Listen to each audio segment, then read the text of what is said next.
उराली क्षेत्रीय खंडायत संघ पक्षर सभापति विश्व बिहारी जेना सभापतित्व में क्षेत्रीय खंडायत महासंघर 6ठ बैठक और संबर्धना सभा अनुष्ठित हो जाइछि।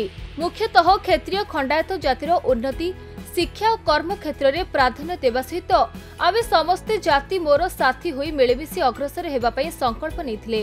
एही बैठक में मुख्य उपदेष्टा जोगेन्द्र नाथ स्वाई संपादक आईनजीवी रमेश चंद्र प्रधान समेत बहु कर्मकर्ता उपस्थित रही समस्त कार्य को सुचारू रूप से परिचालन करथिले। हमर उद्देश्य होउची जे आम जाति केमती आगेइब एवं ए अंचल कटक सदर अंचल केमती उन्नति हब, आम जातिर उन्नति हब एवं सामाजिक संस्कार को कुसंस्कार को आमे दूरेबू एवं किछि उन्नयन काम करिबू।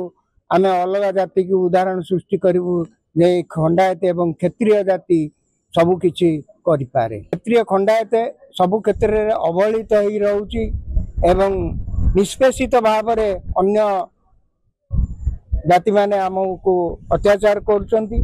तेणु आमे केमिति उच्च शिक्षित हबु एवं केमिति अंचलर उन्नति करिबु ता सहित ओडिसा रे केमिति उन्नति होई परिबो सेति पई आम जाति गर्व गौरव फेरी आनिबो आम जाति पई। सर्वप्रथम मु युवा समाज पाखरे गोटे कथा स्पष्टीकरण रखा चाहे कि आम जाति आम साथी आम एभली हेबा दरकार। क्षेत्रीय खंडायत मानकर गर्व गौरव एवं तांकर जो मानसिकता थिला सारा ओडिसा रे देखिए आपण पुंखानुपुंखान जदि आलोचना करा जाए क्षेत्रीय खंडायत जाति माने एक स्पष्टवादी निर्भीक जातिर युवक माने आगे आसवा दरकार एवं निज अंचल रे जो युवकटी हो जो कृषकटी हो माटी हो निष्पेषित अवहेलित अच्छा ये संगठन माध्यम आगामी दिन में निश्चित से किभली न्याय पाइबे ए कार्यक्रम को आम आगे नेबा प्रचेष्टा जारी रखिछु। निश्चित भाव आम जाति उपर यार विराट परिवर्तन आसीबो। जो मन सब अलग अलग